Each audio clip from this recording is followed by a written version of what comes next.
വേനൽ ചൂട് കടുക്കുന്നതിനൊപ്പം പാലക്കാട് പട്ടാമ്പിയിൽ തിരഞ്ഞെടുപ്പ് പോരാട്ടവും ചൂടുപിടിച്ചു. മൂന്നാം അംഗത്തിന് മുഹമ്മദ് മൂസിനെയാണ് ഇടതുപക്ഷം കളത്തിലിറക്കിയിരിക്കുന്നത്.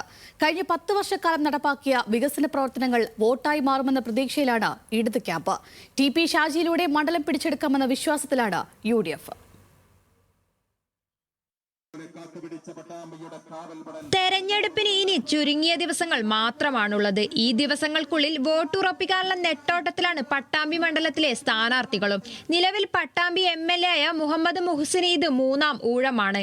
ഔദ്യോഗിക സ്ഥാനാർത്ഥി പ്രഖ്യാപനത്തിന് മുൻപ് തന്നെ മുഹമ്മദ് മുഹ്സിൻ പ്രചാരണം ആരംഭിച്ചിരുന്നു.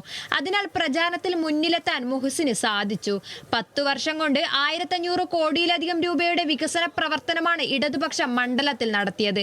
മണ്ഡലത്തിൽ നടത്തിയ വികസനമാണ് തെരഞ്ഞെടുപ്പിലെ പ്രചാരണ ആയുധമെന്ന് മുഹമ്മദ് മുഹ്സിൻ. വളരെ കെട്ടുറപ്പോട് കൂടിയാണ് ഇപ്പോഴുള്ള പ്രവർത്തനങ്ങൾ പോകുന്നത്.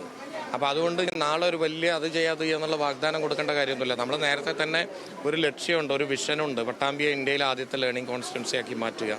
വിവിധങ്ങളായിട്ടുള്ള വികസന പദ്ധതികൾക്ക് ഒരു ലക്ഷ്യം, റവന്യൂ ടവർ, മുനിസിപ്പൽ ടവറൊക്കെ വരുന്നത് ഒരു പട്ടാമ്പിയെ ഒരു പ്രധാനപ്പെട്ട ഒരു സെൻറ്ററായിട്ട് മാറ്റുക എന്നുള്ള നിലക്കാണ്. അപ്പോൾ സ്വാഭാവികമായിട്ടും അതൊക്കെ ജനങ്ങൾക്ക് അറിയാം.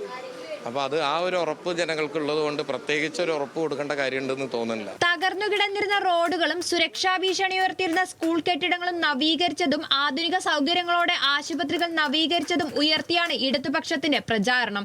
2016 പട്ടാമ്പിയിലെ സിറ്റിംഗ് MLA ആയിരുന്ന CP മുഹമ്മദിനെ പരാജയപ്പെടുത്തിയാണ് മുഹമ്മദ് മുഹ്സിൻ പട്ടാമ്പിയുടെ സാമാജികനാകുന്നത്. തുടർന്ന് 2021 വിജയം ആവർത്തിച്ചു. 2016 വിദ്യാർത്ഥി നേതാവിൽ നിന്ന് 2026 എത്തുമ്പോൾ രാഷ്ട്രീയ പ്രവർത്തനങ്ങളിൽ നിന്നാർജിച്ച ഒട്ടേറെ അനുഭവങ്ങളുടെ കരുത്തുണ്ട് മുഹമ്മദ് മുഹ്സിന്. തദ്ദേശ തെരഞ്ഞെടുപ്പിലുണ്ടായ മുന്നേറ്റത്തിന്റെ കരുത്തിലാണ് UDF പടക്കിറങ്ങുന്നത്. പട്ടാമ്പി നഗരസഭാ അധ്യക്ഷൻ കൂടിയായ TP ഷാജിയാണ് UDF സ്ഥാനാർത്ഥിയായി മത്സരിക്കുന്നത്. P മനോജാണ് മണ്ഡലത്തിലെ NDA സ്ഥാനാർത്ഥി. ന്യൂസ് മലയാളം, പാലക്കാട്.